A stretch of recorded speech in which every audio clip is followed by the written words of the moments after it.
Hey everybody, welcome to another Golden Podcast. My name is Spence Pentland. I'm the founder of thegoldencabinet.ca.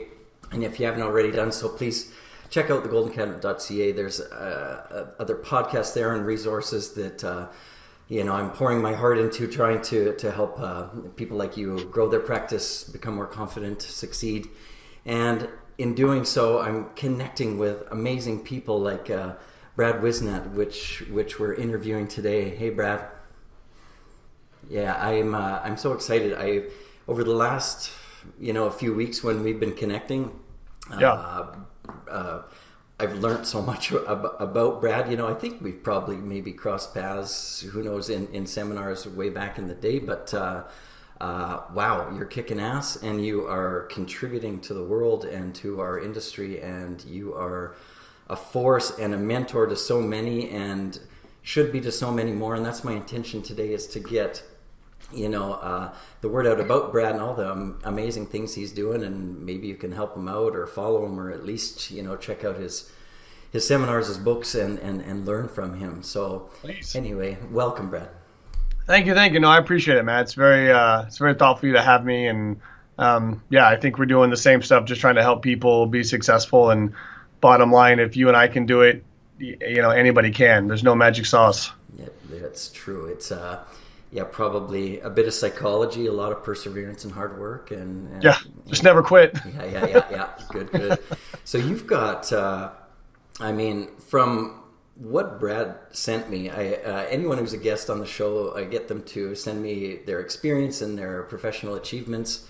And most often I would just read through them, but that would take about 20 minutes. So for Brad's,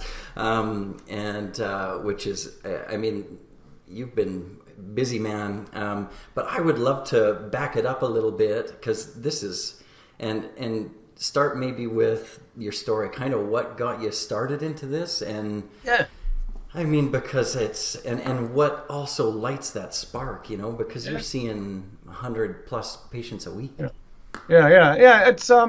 I have a small clinic, and that's why I like to tell this story. I'm in a small town where no one likes acupuncture. There's like 12,000 people. Again, the story I always get is, how can you do acupuncture because you're white? Right. That's, it's racist, but that's the comment I get, but it's not, they just don't know any better. Right.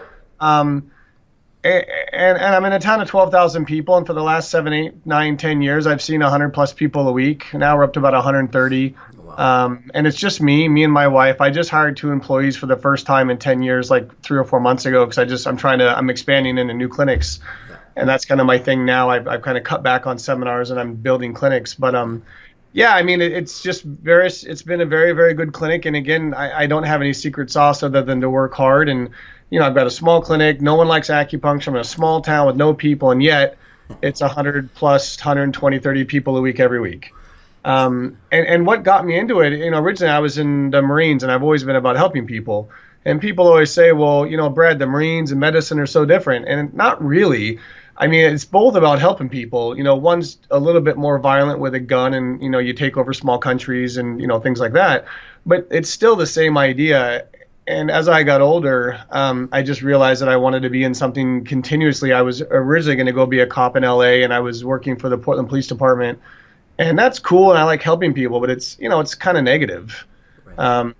I probably would have been bald and an alcoholic and 20 or 30 pounds overweight just from all the stress and negativity. And I love cops, but just for me, that was just kind of I felt like 20 or 30 years in that, I'd be really pissed and really angry and really, really cynical. And so I was like, what's a really good industry that I can provide and help people and be positive?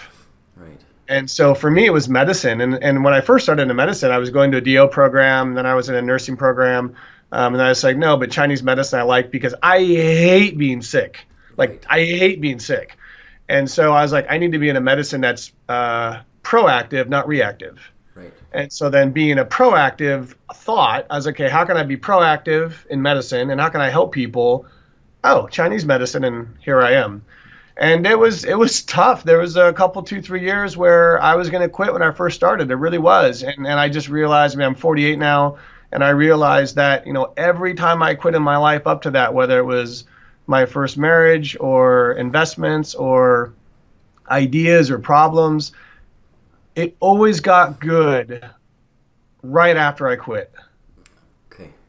And I just realized that, dude, this is life, man. Like there's always going to be a dark time, and you can't quit and go to a new light area. You have to stay in that dark time and appreciate it and learn and grow. And that's when the growth comes. And I got through this really hard time where I had no money. I had to go to my parents' house to get food because I couldn't afford it. I was super broke and tons of debt. And I was like, I'm just not going to quit this time. And then after that, man, I moved out to a smaller town and it blew up. And then, it's just been amazing ever since. But I think that's the crux of it is, when your back's against the wall, what are you going to do? Are you going to fold or whatever? And eventually, no matter who you are, what happens, life turns. Right. And there's going to be a dark time. And either you give up or you sit down and you start solving problems. Right. And you can look at yourself and say, this is how I'm going out. This is how I'm going to end. This is how it's going to go, man. Or you can bang through it. And then once you bang through it, you get on the other side and it's this beautiful sunrise. Right. Oh. But, and then the sun just rises and you just start banging. Yeah. Yeah. So what in there, I mean, obviously finance is a huge motivator for people. Yeah. Food, shelter. Yeah, food, shelter. Yeah. Brought to you by the almighty Greenback. But, yeah. Okay. So wow. So you moved out to a small town. Were you with your wife at the time, or? I wasn't married at the time. And the reason why that worked, it was funny, just because and where I was at in Portland, there's 1 million people, a lot of acupuncture. So I was seeing 30, 40, 50 people a week. I was successful. I mean, don't get me wrong. We're doing, 100, 6 figures plus, but it wasn't like stupid successful, And I just had a lot of people that day. This was back when gas was really expensive in America, and they didn't want to drive. St. Helens, where I'm at, it's about an hour away. And I'm like, why don't you just go see someone out there? Because I don't feel bad. You got to drive to see me. And they're like, Brad, there's no one out there. I'm like, well, I'll come out there and help you. And then I just went out there, and then it just got crazy. But I think it's from that core of just trying to help people. Like, how best can I serve you? Brad, I hate driving to see you. Okay, well, how can we modify that? How can we overcome that? Well, Brad, I'd need to see you in St. Helens. Okay, well, I'll come out and see you. And then I went out there, and it was just like, wow. And I like being in a small town just because it's me, because I want to know Spence, not Spence as in your social security number. I want to know Spence and your wife, and that you raised family and your ancestors homesteaded and you got a farm. And in a small town, that's just me. Yeah. I just like that small town where I know. I mean, when I went to Starbucks yesterday on the way home, the Starbucks in town here, and I walked in, and the joke with my wife was like, how many patients will we see? Right. And I saw 4 patients just walking into Starbucks. I go to the gas station, I see patients. I walk through Walmart. I mean, and that's because I want to be like that. I'm like, oh, what's up, John? What have you been up to, man? Come on back in. Whatever. Oh, yeah, my sister's, blah, blah, blah. Yeah. So that's, for me, I like that feel over a large city. But don't get me wrong. You can also die in a small town if you're an asshole. Everyone's going to find out in 2 minutes, right? Yeah. I mean, live by a small town and you can die by a small town. So, I mean, there's obviously a negative side of that, but it's been very positive for me. I just recently moved to a smaller town as well, from Vancouver in Canada here. And I've got 3 little boys. I know you've got a young family as well. Yeah. And mostly I wanted us all to be able to spread our wings a little bit. And I grew up in a small town. I don't know if you did. And I love that as well. It's like, I want to bump into people. I think we're losing that social interactive, skill set. And so okay, rewinding in your life, was there a parental influence, or you're talking like all of this is just so second nature, and it is for you. But you just get crushed enough, man, and you learn it. You just get crushed. My saying always, how do you become successful? It's super easy. You just fail your way to success. Yeah.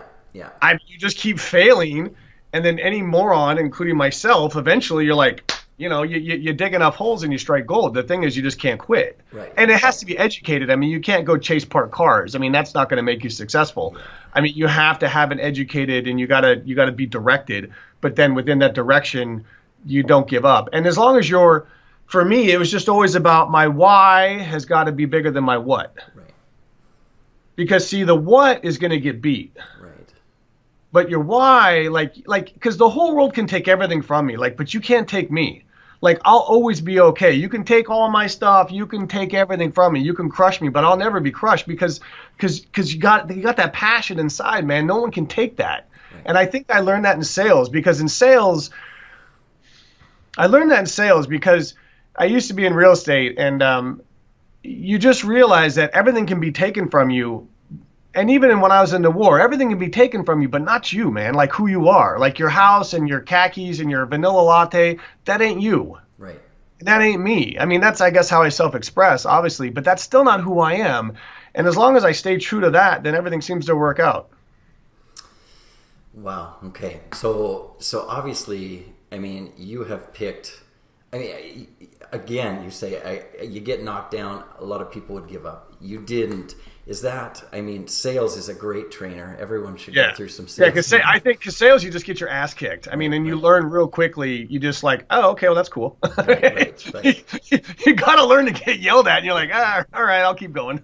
And, I feel a lot with a lot of my staff and acupuncturists that I've gotten to know that there's a bit of an allergy to the word money or sales, as it adheres to TCM or acupuncture. But essentially, that first interaction with a patient is you selling yourself to them to some degree that you can help them, right? If two people are having a conversation, I don't care if you're trying to make love to a woman or you're selling a house or you're doing acupuncture, or even if you're a preacher. If two people are talking, you're in sales. Right. That's all there is. I mean, even when I told my wife I love her, am I not selling her? Baby, I'm a good guy. I want to love you. I mean, that's sales. It's not slimy. Yeah. And sales is interesting because really the original meaning of doctor or, was teacher. Sales is teaching. I mean, this whole concept, people think, oh, doctor and sales is so different. But really, doctor means teacher. Sales actually means to educate. So it's kind of the same thing. The problem is when you sell and you lie, that's where that problem comes in. Right. And that's just like if you're trying to tell a woman you love her, but you just want to sleep with her, you're lying. You don't love her. You're being a slime ball.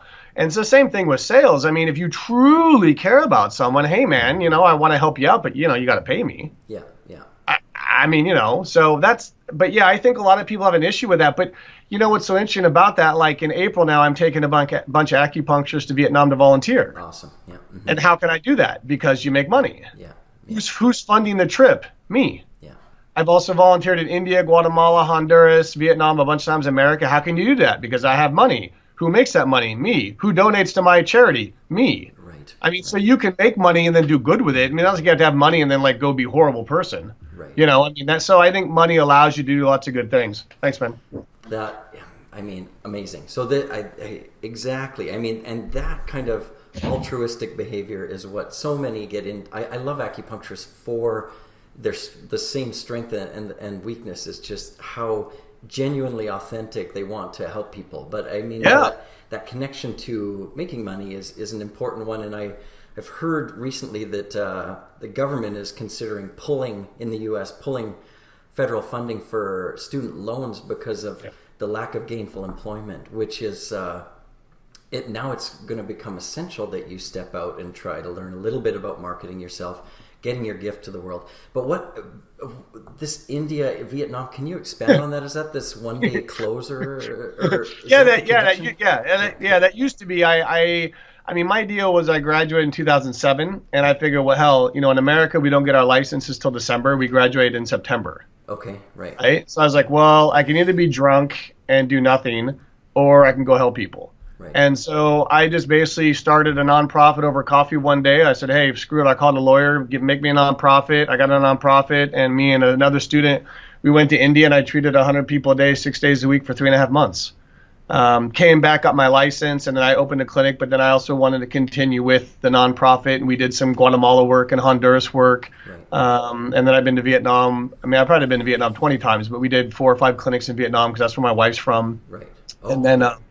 And then that's the big connection to Vietnam. Yeah, okay. And then I also volunteered at my grandma's place here in America, which was great because all my grandma's people, my youngest was 75 to 104, and treating old people is very cool. Right. You can learn a lot about your life if you talk to old people because they've already done what you're going to do. And Yeah, and as for as much as we all think we're individual snowflakes, and we are, we're still all the same people. So to hear them with the same, it's very interesting to learn medicine from older people. They can give quite a perspective not only on life but on medicine and stuff, which I really enjoyed. So that's been my volunteer stuff, and that's what I love to do. I mean, and I still do a lot of volunteer work within my clinic when, there's lots of free and discounted treatments for people. I certainly charge more money than most, but I mean, there's also free stuff within that. And, I really enjoy doing the volunteer stuff. It's just wonderful, Awesome. So you're bringing a bunch of people to... This will be the first time I'm taking 8 acupuncturists to Vietnam, and we'll treat, and we'll be... last time I was in Vietnam, I did 150 people a day on my own, and I think now we'll be seeing 150 people a day, but I'll have them come back 2 or 3 times a day. Right. So we should have anywhere from 400 to 600 treatments a day within, probably 200 to 500 treatments a day, which should be wonderful. Wow. So you must be smart to be getting your needles shipped straight from China to Vietnam, right? No, man, I'm taking them. I took 700,000 needles to India. I'll take 400,000 needles to Vietnam, man. Our needles are way better than the Chinese. Yeah, I know. I just got back from China, man. They're rough. Yeah. They're it's good to have some fine grit sandpaper when you're there. Yeah, but, right. Okay, so and what do you see there mostly? I'm just so curious about it. It's pretty cool because you see everything from ankle pain to leprosy, and I think that's why I laugh when people try and tell me that they own everything about acupuncture or they've discovered everything about acupuncture or there's no way that I could learn something. Because when you're overseas, I'll have people bring in their patients the morning after they had a stroke versus 10 years later in America. Right. I mean, when has anyone seen rheumatic fever, leprosy, mumps, rumps, bumps, carbuncles, furuncles, strokes? I've seen tuberculosis. I mean, all these crazy stuff that you don't see. And not that you can help it, but it's just good to see it because you and I typically don't see that stuff, especially in America. We don't see that. And when you see these types of things and read thousands of books, you can start to develop ideas on your own. That's why I laugh when people try and say, oh, you could never figure that out. But if you go treat 50, 60,000 people, 100,000 people, anybody can figure it out. Right. You just learn. I mean, you want to know what works for back pain? Good. Let's treat 50 people with back pain before lunch, and then we'll look. Yeah. I mean, you want to see if this works better than that? Good. After lunch, we'll do 50 more, and we'll see what's up. Yeah. You want to see if this works versus that? Okay, cool. Let's try it out. Let's test it. Boom, let's do it. And that's what I do when I go on these volunteer trips is there's something you're certainly giving to these people, but also as a practitioner, you get so much because you get to see such a wide range of disease. Again, anywhere from, like I said, ankle pain to rheumatic fever and everything in between. Even polio. I've never treated polio in America. Right. You see all this crazy stuff, but then also you see so much of it. And since it's free, it's cool because then you have this ability, you and I aren't scared that wait, if I kind of try and I fail, they won't come back. Right. But this is cool with volunteers because then you're like, you know what? I've never tried that. Let's see what happens. And then you do it and it's cool because it's free. And then it's just such an educational experience. And I think that's where most of my stuff comes from is I know when I do this, that's what will happen because I've seen it so much overseas and plus here in America, but America is still running a business. So you have to be a little careful how you screw around. Yeah. You can't always just go for the moon in America because you're running a business. You can't afford to make a mistake because you're running a business. But overseas, you can afford to make mistakes. And through, again, those failures, right, through those mistakes, you become successful. Right. So that's the value of giving to them. Wow. Okay. So you've also, so that is Vietnam, and you've done similar in these other countries, Honduras, and you've also got something going on for eye health in collaboratively between Norway and China. What is that? Yeah. So I excuse me. I personally think the future of acupuncture is going to be specialization. Right. I really do. And I think, don't you specialize in fertility? 15 years now almost, yeah. Yeah. Yeah, I think it's wonderful. And I really think that's the future of it. If you look at coffee, you look at supermarkets, you look at anything, it's all going to specialization. And even in Western medicine, even in Chinese medicine. And so for me, I'm picking 3 or 4 specialties that really light me up, that I feel like I could do every day, that I'm excited about. Right, nice. And one of those is eye health. And I like it because not that many people do it. And I have a collaborative agreement with a Chinese hospital. I just was over there treating and teaching and learning.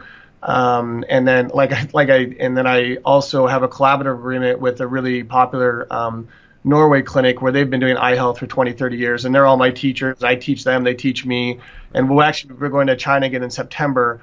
But yeah, that's another thing that really lights me up from an acupuncture standpoint. So I just kind of started doing that about a year ago, but it's wonderful. Nice.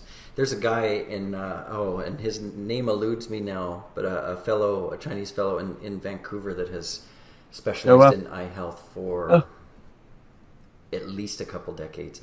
Wow. Ahead of his time in that sense, right? Wow. And I should get that name to you. I don't know. Yeah, please. That'd be wonderful. Because he's part of your tribe. Speaking of tribe, I mean, you have a huge tribe. I mean, yeah. I mean, there's so many. I mean, I guess how would that have formed? Was that through your seminars? Was that through just? I don't know. Yeah, I've been giving seminars all over the world since about 2010. I've written 5 or 6, 7 books and mostly my deal is Master Tung, Dr. Tan. Those were my teachers. Right. Not Master Tung because he was dead, but Wei Qi Young and Dr. Tan. And that's the style I do. And I've been following Dr. Tan and Wei Qi Young since I was, first in school. And like I said, I've got 5 or 6, 7 books, like they're on the wall back there. I'll put all this stuff in the show notes. Okay, cool. Yeah. So, and I've got an app on bloodletting, and I've got a poster and all these things that I've done. And then I'm developing some needles, which will be cool. It's coming out. Nice. But all that's on my site. I've kind of moved it into basically bradwhisnant.com, and it's free.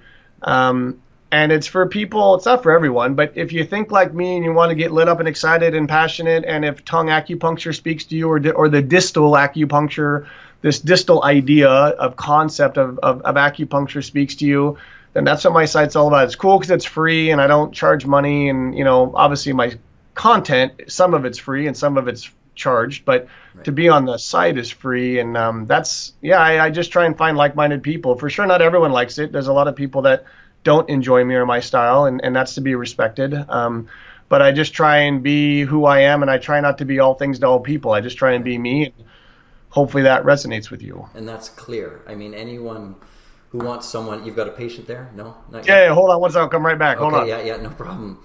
So anyway, so for anyone who has an interest in the tongue or the tan, I mean, he's clearly an expert in it, seeing however many people, a week, 100 plus that he has for the last however many years.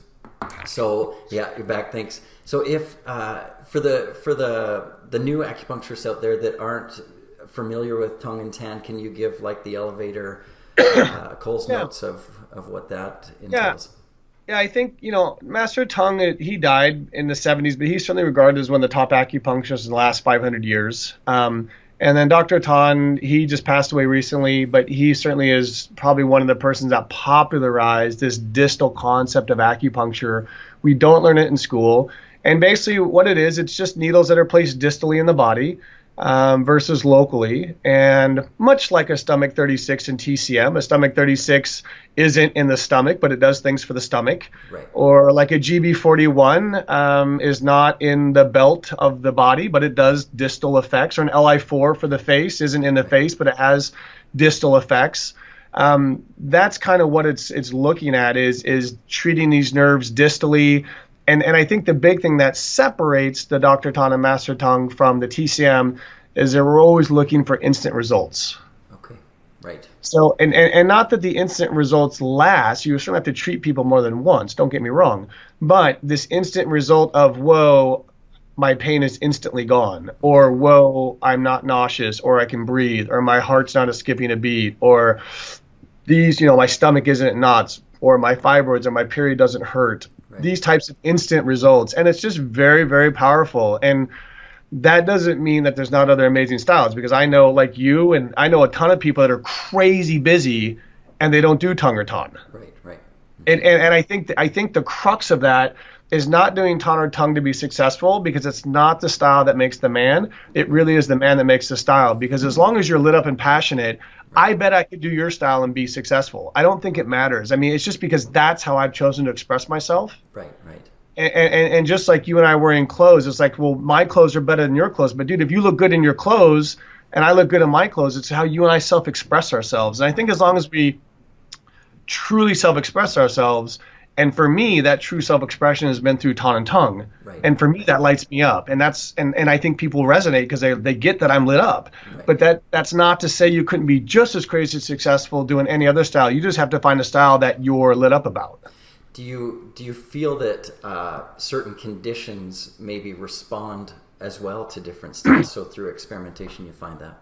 Yeah, I mean, over 70,000 patients. I found, I think pain is best served with a distal approach. Right. Okay. And that's because in America, and not always, you have to be careful with this, but that's always mostly because in America, most pain is inflammatory in nature. Right. Okay. And we always say we don't want to spank the crying baby. So if your pain is crying, it's hot, it's pissed, it's crying. If we spank my son who's crying, he just cries more. Right. Right. So to get my kid to quit crying, is he hungry? Do I need to change a diaper? Does he have to sleep? And these are doing different things. More solving. And that's kind of how the tongue acupuncture is we try not to put a needle where the baby's crying. Right. Right. We put the needle somewhere else to calm everything down and to fix it. And then the body responds really powerfully and wonderfully. And so that's my thing. I think it's a really good system, especially for Americans. And to Americans need a little bit of magic. And it's really good for an American when I can put a needle somewhere else and then their pain's gone. Right. Right. And I know that sounds kind of like a sales technique, but it's very important when I'm like, look, I understand the body well enough. I can put a needle in your hand to fix your face. Right. There's something very powerful in that versus, that was the big thing. The two big things when I came to St. Helens was, one, you're white. How can you do this? Right. And two, I have back pain. Why are you putting needles in my hand and my feet? Right. Right. Do you think that was a very big thing to work through? Do you think that evolves some from people having such pain, they would never go to a chiropractor or a massage therapist, like, don't go anywhere near that. Right. And so experimentation came from, okay, well, let's work Right. down the meridian. Okay. Yep. Yeah. Yeah. And I think people do distal acupuncture and TCM. They just don't call it that. Right. Right. And it's everyone's doing it. And we do have local points kind of in the tongue system. I mean, it's just, I always tell everyone it's about what are the most therapeutic points on the body. There's areas on the body that are more therapeutic than other areas. Right. And I think the tongue system and the Dr. Tan system give us a good roadmap to find those therapeutic areas. Right. Okay. And just say, and I always tell everyone this too, all this stuff is in TCM. It is. It all comes from the I Ching and the Nei Ching. It's just in school we didn't learn about it. Right. And so people are like, oh, it's different. Well, no, it's still in the Nei Ching. If you go back and read, it's all there. It's just we didn't study that piece. And so that's why it seems so weird or unfamiliar. Well, but it's all there. I don't know how it is but I would suspect it's not that dissimilar, that we're all in the West here getting some form of standardized post-Mao TCM that's used in hospitals and stuff. Okay. Yeah. So I don't know how much time you've got here, but we got 5 minutes. Okay, 5 minutes. So what I know there's the Golden Cabinet primarily. I want to help people, light this spark, because this is the spark. This is the psychology. I believe I'm a fan of Tony Robbins, He's my boy, man. You got to burn the boats. Damn right, exactly. And burn the boats, man. And it's here. It's what you're just emanating. What's oozing from your pores is that passion, that stepping up and stepping in, and courage, and so what, for someone coming in, I mean, new practitioners, it's terrifying. It's like, holy crap. Okay, I got to make money here. What, maybe there's influences that you want to share? I mean, Tony Robbins, obviously we share that one. If you haven't been to one of his UPW seminars and walked on fire, I haven't, but I want to. Everyone should, right? But is there advice or mentors or books or anything that you would recommend? Yeah, I think people like you in the industry. I mean, I think there's no reason to reinvent the wheel. Right. And I think what I've done is I just look at other successful people, and then I think the biggest thing though, and this is where people get freaked out, is you've got to then make it yourself. And the problem is people are so scared about having money is that they'll be all these people and not be themselves. Right.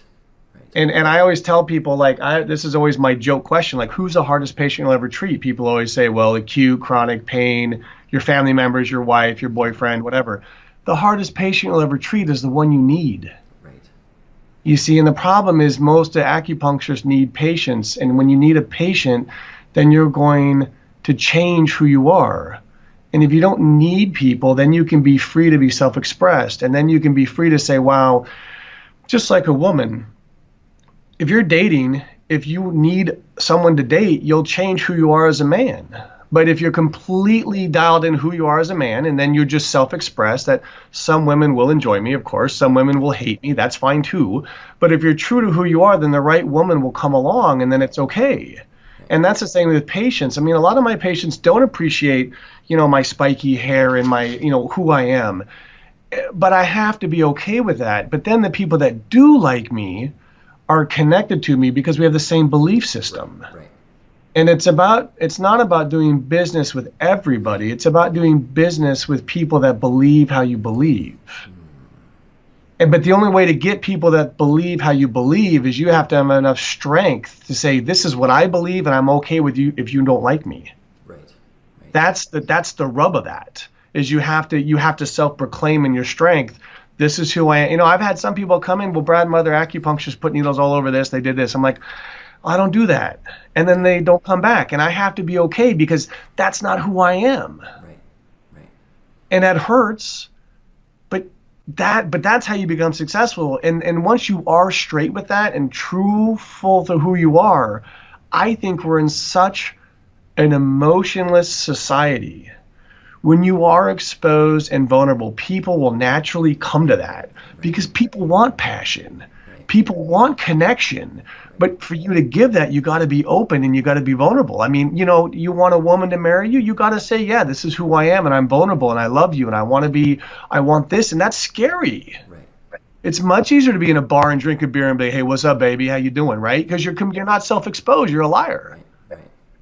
So it's like, and I think with having children, that taught me that, because with children, you have to be, I mean, I didn't cry my whole life, man. And I've been through all sorts of stuff. I mean, I got my daughter and my kid. Christ, I cry 3-4 times a week because I'm so open, like I'm so exposed. Yeah, great but teachers. then within that, you have this beautiful connection. Yeah. So that's my suggestion to people the problem with, and doesn't this speak back to specialty? Right? Don't be all things to all people, whether it's your personality or your medicine. Just be that one thing. And then just realize not everyone's going to come to me for pain and eyes. Right. A lot of people will have other issues. They'll go see you or someone else. That's okay. Right. That's okay. Yeah. And you got to be okay with that. But that's hard to say that if you need to pay the rent. Right. Yeah. Or you got to put food, right? And that's the rub. You got to be okay. Like, dude, if I don't get paid for 2 or 3 years, I'll be fine. I don't care. Right. But some people need money today to pay electric bill tomorrow. Yeah. Well, I mean, sometimes those hard patients that aren't attracted by you being your authentic self you chalk them up to growth. And, and understanding what is, what are you attracting and what aren't, because God, a life that is lived, it is so simple. It is as simple as just, if I can just be me, life is so much simpler. Yeah. But you got to be okay with people kicking your ass, and that's fine. Yeah. That's the thing, and everybody wants to be liked and have 10 million friends on Facebook. I have 3. One's my wife, one's my dog, and then one's her sister. Yeah. I mean, I got no friends, but you got to be okay with that. Yeah. But you got a following, so you're a leader. So and that's just because you're being yourself. I would attest to that anyway. That you're just being who you are, and people love in this day and age, where we've gone through generations of having the wool pulled over our eyes to sell product. Someone who's just like, yeah, this is me. I mean, like it or don't. I'm not really going to concern myself with that too much. I had someone put it to me once: when you're 18, your world revolves around, oh my God, what are they going to think about me? When you're 40, you start thinking, I don't really give a shit what people think about me. And by the time you're 65, you're like, no one's thinking about me anyway, so I'm going to do whatever the hell I want. So, it's very true, right? Yeah. It's very true. I love it. Any final words? Plus, please tell. Like I said, I will put a ton of these or everything in the show notes here, so people can kind of learn more about St. Helens or Pinpoint or Mastering Tung or Brad Whisnant seminars. Or anyway, I'll put them in the show notes. But, I think the biggest thing is just to go to the bradwhisnant.com. It's got all my stuff. You can find everything. Cool. And just feel your way to success and just keep banging. And I just find out who you are and 218 is going to be amazing, 219 is going to be amazing, 220 going to be amazing, and you just keep pushing and banging, and it just gets better and better every year. I mean, it's all good. Right. Thank you so much. I'm going to let you get to your patient, obviously. Yeah, man. Love you, man, and we'll chat. We'll chat really soon. Check out bradwhisnant.com and thegoldencabinet.ca, and any questions, fire away to us, and we'll be so happy to chit chat. Anyway, Brad, we'll chat very soon. Yeah, we'll do it again, man. Thank you. It's so awesome to finally all this stuff. Yeah, cyber meet. Excellent, cool, brother. Have a good day at clinic. Hey. Take care, man. See you, buddy. Okay, bye.